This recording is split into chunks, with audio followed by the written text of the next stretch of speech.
வணக்கம். Tamil Nadu rain weather news. Tamil Nadu rain weather news சேனலை பார்ப்பதற்கு முன்னாடி சேனலை மறக்காமல் சப்ஸ்கிரைப் பண்ணுங்கள், லைக் பண்ணுங்கள், ஷேர் பண்ணுங்கள். வீடியோ ஸ்கிப் பண்ணாமல் முழுமையாக பாருங்கள். இன்று மாலை அறிக்கை. தற்போது வங்கக்கடலில் ஆழ்ந்த காற்றழுத்த தாழ்வு பகுதி நீடித்து வருகின்றது. அடுத்த 24 மணி நேரத்தில் காற்றழுத்த தாழ்வு மண்டலமாக தெற்கு இலங்கை மற்றும் அதை ஒட்டியுள்ள பகுதிகள் நிலவும் என்று எதிர்பார்க்கப்படுகின்றது. இதன் காரணமாக தமிழக கடலோர மாவட்டங்கள், அதாவது முதலில் டெல்டா மற்றும் தென் கடலோர மாவட்டங்களில் நாளை மதியத்துக்கு பிறகு படிப்படியாக மழை தொடங்கும். இலங்கை இன்று இரவு முதல் இலங்கையில் பலத்த மழை பெய்ய வாய்ப்பிருக்கின்றது. ஆல்ரெடி தெற்கு இலங்கை மற்றும் அதை ஒட்டியுள்ள பகுதிகளில் பலத்த மழை பெஞ்சிட்ருக்கு. உங்களுக்கு இந்த படத்தை பார்த்தாலே தெரியும். இப்போ பார்த்தீங்கன்னா இந்த கடலோர மாவட்டங்கள் ஃபஸ்ட்டு டெல்டா மற்றும் தென் கடலோர மாவட்டங்கள், நான் சொல்கிறது கரெக்டாக பாருங்கள்.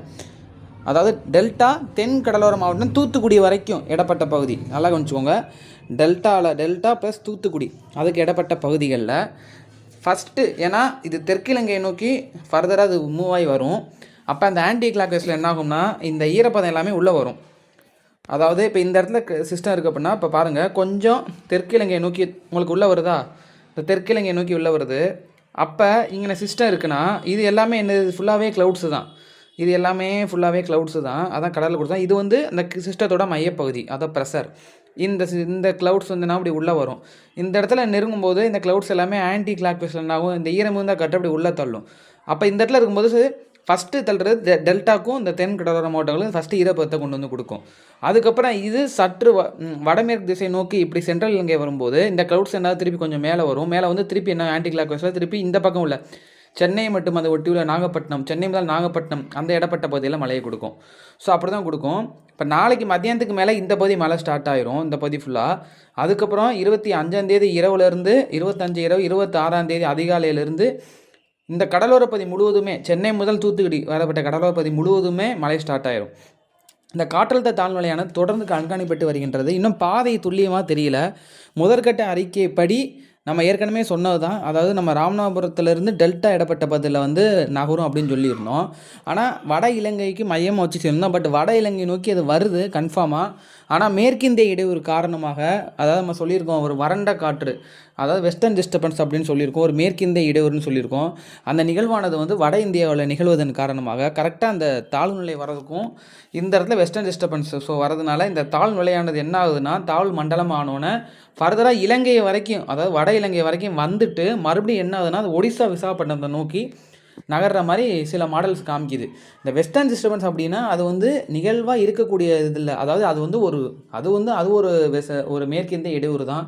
அது ஒரு காற்றுக்கு இதெல்லாம் அது எப்படின்னா நகண்டு அது போயிடும்.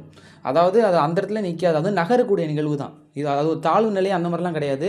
வட இந்தியாவில் எப்போவுமே அது வரும். இந்த பனி குளிர் டயத்தில் அது வரும். அது ஒரு நிகழ்வு தான். அது எப்படின்னா அது எப்படி கிராஸ் ஆகி போகும்போதும், இந்த கிராஸ் ஆகி போகும்போது எதாவது சிஸ்டம் ஃபார்மேஷன் ஆச்சு வங்கக்கடல்னால் அதை அந்த வெஸ்டர்ன் டிஸ்டர்பன்ஸ் சிஸ்டத்தை அதை நோக்கி இழுக்கிறதுக்கு அவ்வளோ பவர் இருக்குது இந்த வெஸ்டர்ன் டிஸ்டர்பன்ஸுக்கு, மேற்கிந்திய இடம் இருக்குது.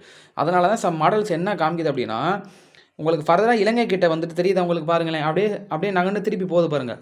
அப்போ ப்ரெசிபிடேஷன்லாம் பாருங்கள், இங்கேருந்து எவ்வளோ தூரம் பரவி இருக்குது பாருங்கள். அந்த சிஸ்டத்தோட ப்ரிப்ரேஷன் அந்த வெஸ்டர்ன் டிஸ்டர்பன்ஸ் இந்த இடத்துல இருக்குது வருது. அப்போ இதிலேருந்து ஃபுல்லாக பாருங்கள் பரவி இருக்குது. காற்று எங்கே போகுது பாருங்கள் ஒடிசா நோக்கி போதா. ஸோ அந்த வெஸ்டர்ன் டிஸ்டர்பன்ஸு, அதாவது ஒன்று நமக்கு ஒரே வாய்ப்பு, ஒன்று சிஸ்டம் லேட் ஆகணும். இப்போ ஃபாஸ்ட் மூவ்மெண்ட்டில் வருது. ஒன்று சிஸ்டம் லேட் ஆச்சு அப்படின்னா அங்கே வெஸ்டர்ன் டிஸ்டர்பன்ஸ் மூவ் ஆயிரும். அப்போ சிஸ்டம் தமிழ்நாட்டுக்குள்ளே கண்டிப்பாக நுழைஞ்சிடும், வட இலங்கை வழியாக உள்ளே நுழைஞ்சிடும்.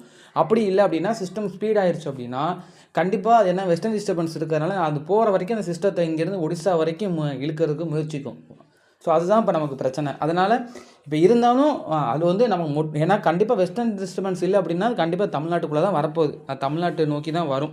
அது எந்த ஒரு மாற்றமும் கிடையாது. இப்போ இந்த பாதை வெஸ்டர்ன் டிஸ்டர்பன்ஸ்னால பாதை நமக்கு சரியான பாதை இன்னும் வரல. அதாவது வட இலங்கை வரைக்கும் நமக்கு எந்த பிரச்சனையும் கிடையாது. நார்த்தன் இலங்கை வரைக்கும் பாருங்கள், இந்த நார்த்தன் இலங்கை வரைக்கும் நெருங்கி வருது. அதனால தான் டெல்டா கடலோரங்கள்லாம் நல்ல மழைக்கான வாய்ப்பு இருக்குது. ஏன்னா நார்த் இலங்கை தான் பெண்டாகி போகுது. ஸோ நம்ம அதை தொடர்ந்து உன்னிப்போம், கவனிப்போம். எப்படின்னு ஒரு 12 ஹவர்ஸில் நமக்கு பாதை ஒரு ட்ராக் தெரிஞ்சிடும். வெஸ்டர்ன் டிஸ்டர்பன்ஸோட அந்த அமைப்புங்கிறது எந்த அளவுக்கு ஒரு ஆக்டிவாக இருக்குது, எந்த அளவுக்கு சிஸ்டத்தை இருக்குங்கிறது 12 ஹவர்ஸில் தெரிஞ்சிடும். ஸோ பார்ப்போம், பொறுத்திருந்து பார்ப்போம். இப்போதைக்கு வட இலங்கை வரைக்கும் இந்த நிகழ்வு வருது. ஸோ தென் இலங்கையிலேருந்து வட இலங்கை வரைக்கும் வரதுனால அந்த கடலோர மாவட்டங்களுக்கு மழை தொடங்கிடும். பொதுவாக வட இலங்கை தெற்கு இலங்கை வந்தாலும் கடலோர பகுதியில் மழை தொடங்கிடும். அதனால் டெல்டா தென் கடலோரம் மட்டும் மழை தொடங்கும். வட இலங்கை அது நெருங்கவும் சென்னை முதல் தூத்துக்குடி வரைக்கும் இடைப்பட்ட கடலோர பகுதியில் மழை தொடங்க ஆரம்பிச்சிடும். சில இடங்களில் கனமழை மிக கனமழை இருக்கும். அதிக கனமழைக்கான வாய்ப்பு இப்போதைக்கு இல்லை. அது இப்போதைக்கு நம்ம சொல்ல முடியாது. அது நெருங்கும் போது தான் அப்போ நார்த்தன் ஸ்ரீலங்கா, அதாவது 26ஆம் தேதி நெருங்கும். இந்த நார்த்தன் ஸ்ரீலங்காவை நெருங்கும் பொழுது அந்த இடத்துல வெஸ்டர்ன் டிஸ்டர்பன்ஸ் சப்போஸ் இல்லை, அது கிராஸ் ஆகி போயிடுச்சு அப்படின்னா டக்குன்னு நமக்கு தமிழ்நாட்டுக்குள்ளே வந்துடும். அப்போ அதிக கனமழைக்கான வாய்ப்பு கடலோர மாவட்டங்களில் இருக்குது. ஸோ இப்போதைக்கு கனமழை மிக கனமழைக்கான வாய்ப்பு கடலோர மாவட்டங்களில் இருக்குது. இதான் ஃபர்தர் அப்டேட்டு. இது வேறு எதுவும் இதில் மாற்றம் இருந்தால் நிச்சயமாக நான் கண்டிப்பாக மறுபடியும் அடுத்த கட்ட வானிலை அறிக்கையில் நான் தெரிவிக்கிறேன். சரிங்களா? நன்றி, வணக்கம். சேனலை மறக்காமல் சப்ஸ்கிரைப் பண்ணுங்கள், லைக் பண்ணுங்கள், ஷேர் பண்ணுங்கள். வீடியோ ஸ்கிப்னா முழுமையாக பாருங்கள். இன்னொன்று என்னென்னு சொல்கிறேன்னா, ஒவ்வொரு விதமான கண்ணி சார்ந்த கணிப்புகளும் ஒவ்வொரு விதமான ட்ராக் காமிச்சிட்ருக்கு. நீங்கள் இதை பார்த்தா தெரியுங்க பாருங்கள். இது எல்லாமே ஒரு கண்ணி சார்ந்த கணிப்புகள் தான். இந்த GFS மாடல் பாருங்கள், இந்த வெஸ்டர்ன் டிஸ்டர்பன்ஸ் பேஸ் பண்ணி இங்கே ஃபார்ம் ஆகி இந்த கோடு போட்டிருக்காங்க பாருங்கள் சிவப்பு கலரில். இங்கே ஃபார்ம் ஆகி சிஸ்டம் இவ்வளோ தூரம் பாருங்கள், இந்த வடக்கு இலங்கை வரைக்கும் 996 இந்த இடத்து வரைக்கும் சிஸ்டம் வந்து ஸோ மறுபடியும் பெண்டாகி ஒடிசா வரைக்கும் போகுது GFS, அந்த வெஸ்டர்ன் டிஸ்டர்பன்ஸ் இருக்கிறதுனால. அதுக்கப்புறம் இந்த மாடல் பார்த்தீங்கன்னா இதுவும் வெஸ்டர்ன் டிஸ்டர்பன்ஸை பேஸ் பண்ணி காமிக்கிறாங்க. இதாவது வீக்கான நம்ம சைடு வரும். நல்லா நீங்கள் இந்த சிஸ்டம் வீக்காகும் பட்சத்தில் நம்ம சைடு வரும். இப்போ தெரியுது உங்களுக்கு, தமிழ்நாடு சைடு வரும். அதனால் நிறைய கோடாக காமிச்சிருக்காங்க. ஒருவேளை இந்த பிளாக் கலருங்கிறது தான் அந்த மையப்பகுதி, இந்த ஆரஞ்சு கலர் இருக்குல்ல ரெட், இதுங்கிறது இன்டென்ஸ் சைக்ளோன் ஆகும் பட்சத்தில் அந்த சைடு சைக்ளோன் ஆச்சுன்னா கம்பல்சரி அது வெஸ்டர்ன் டிஸ்டர்பன்ஸ் இழுத்துரும். ஏன்னா லோ ப்ரெஷர் டிப்ரெஷனாக இருந்தால் கூட பிரச்சனை கிடையாது. தாழ் மண்டலமாக வந்து அந்த க்ளவுட்ஸோட அமைப்பு சுருங்காது, உங்களுக்கு பறந்து விருந்து இருக்கும். இப்போ சைக்ளோன் ஆச்சுன்னா என்ன, க்ளவுட்ஸ் அடர்த்தியாரும் சுருங்க ஆரம்பிச்சிடும். அப்போ ஒரு பால் மாதிரி வந்துடும் சைக்ளோன் ஆச்சுன்னா. அப்போ நல்ல வேகமாக அந்த வெஸ்டர்ன் டிஸ்டர்பன்ஸ் அப்போ இருந்துச்சுன்னா சீக்கிரம் சைக்ளோன் இழுத்துரும் வேகமாக, அதை கட்டுப்பாட்டில் வச்சிரும். ஸோ இந்த மாடலை பார்த்தீங்கன்னா பாருங்கள், GPS ட்ராக்ஸ் எல்லாமே பாருங்கள் எல்லோ கலர். எல்லாமே வந்து சில மாடல்கள் வெஸ்டர்ன் டிஸ்டர்பன்ஸ் பேஸ் பண்ணி காமிக்கிறாங்க. குளோபல் மாடல்ஸ் எல்லாமே வெஸ்டர்ன் டிஸ்டர்பன்ஸ் பேஸ் பண்ணி காமிக்கிறாங்க. என்சிபிள் மெம்பர்ஸ் அங்கே உள்ள மாடல் GFS அந்த மாதிரி மாடல்ஸ் எல்லாமே வெஸ்டர்ன் டிஸ்டர்பன்ஸ் பேஸ் பண்ணி காமிக்கலாம். ஆனால் கரையை கிடக்கலை, எதுவுமே கரையை கிடக்கல. எல்லாமே கடல் பகுதியில் தான் நிற்கிது, கரையை கிடக்காம. அதனால் பாதை இன்னும் துல்லியமாக தெரியல. அதனால் நம்ம தொடர்ந்து உன்னிப்போம், கவனிப்போம். சரிங்களா? மீனவர்கள் வந்து அடுத்த 2-3 நாள், இப்போ 3 days கடலுக்கு போக வேணாம். ஏன்னா எப்படி பார்த்தாலும் 29ஆம் தேதி வரைக்கும் இந்த அமைப்பு இருக்க போகுது. ஸோ கடலில் இருந்தாலும் நம்ம தெற்கு இலங்கை கிட்ட இருந்தாலே நமக்கு இது இருக்கும், அலை எழுச்சி இருக்கும். அதனால் மீனவர்கள் வந்து நாளையிலிருந்து அடுத்த ஒரு 29ஆம் தேதி கடலுக்கு மீன் பிடிக்க செல்ல வேண்டாம் என்று கேட்டுக்கொள்ளப்படுகிறார்கள். அடுத்த கட்ட நகர்கள், அடுத்த கட்ட வானிலை அறிக்கையை வந்து அடுத்த கட்ட மழை வாய்ப்பை பொறுத்து நான் அடுத்த கட்ட வானிலை அறிக்கையை நான் சொல்கிறேன். நன்றி, வணக்கம்.